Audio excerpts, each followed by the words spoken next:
Investigations. Merry Christmas. It is Christmas. It's good to see y'all, and we're going to jump right into this one. I hope everybody's having a great Christmas, and I decided I would drop this today. Wasn't sure I was going to, but I've decided to drop an encounter. My family loves the outdoors, and we often take weekend trips to hike and camp. A few days before our latest trip, my dad and I decided to plan a hike in an area we weren't familiar with. I found it an intermediate rated trail with a campsite near the top of the mountain. We woke up at 5 a.m., packed our gear, and started the trip. The weather was perfect, and we had no trouble finding the parking area. My dad and I had a great time hiking up the mountain, enjoying the abundant wildlife and plant life. At the top, we were rewarded with a beautiful view. The campsite was about a mile down the trail. It was near a flowing river. We had the place ourselves and enjoyed the peacefulness of the water and the solitude. As the sun began to set, we heard a strange noise, though. It was echoing through the woods, a loud, bullhorn-like sound. My dad and I looked at each other, confused. We thought maybe it was another hiker scaring off an animal or calling to their group. But we hadn't seen or heard any other cars in the parking area. A few minutes later, we heard the sound of feet crunching through the forest floor, getting faster and closer. We jumped up, grabbed our knives, and ducked behind our tents. I took my binoculars to get a better look. What I saw terrified me. A man stood at the edge of the woods. He was wearing a bare head and fur cascading around his body.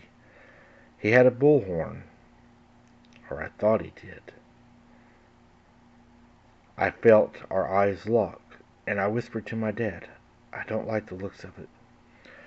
My dad told me, "Get ready to run," and we took off down the trail. The sound of footsteps behind us sent alarm bells ringing. I tripped over a tree root and fell, but adrenaline helped me to pick myself up quickly.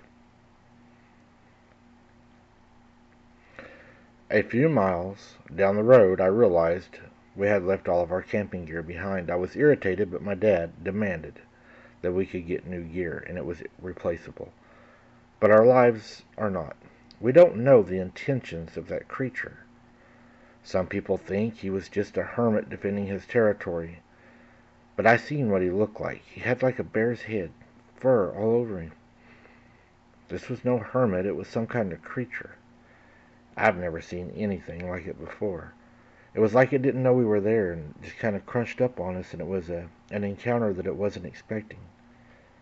Out of all these times me and my dad have went down these trails, I have never seen anything like this, and I did not know these things existed. I even still now, it bothers me just sitting here thinking and writing to you about that these things actually really exist. The way it moved and the way it looked at me. The feeling that I got when I seen it, there was nothing good about it. I don't know. It's just really strange to me. I used to be a skeptic, and I would have told you a long time ago that these things do not exist. But when you look upon something, you cannot deny its existence when you see it with your own eyes. And a message to Jesse.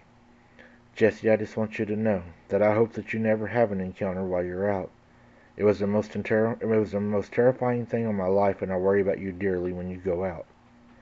These things are a whole new evil whenever you see them up close. Thank you for sharing my encounter. Thank you for sending in your encounter. I appreciate that. You're right. These things, we don't know what they are, and it is scary for sure whenever you're come upon them. I've had that happen many times. But I want to thank you for sending your encounter in, and Merry Christmas to everybody. And remember, keep your head on a swivel. Don't be something's dinner, because you never know what's going to come running up on you in the woods.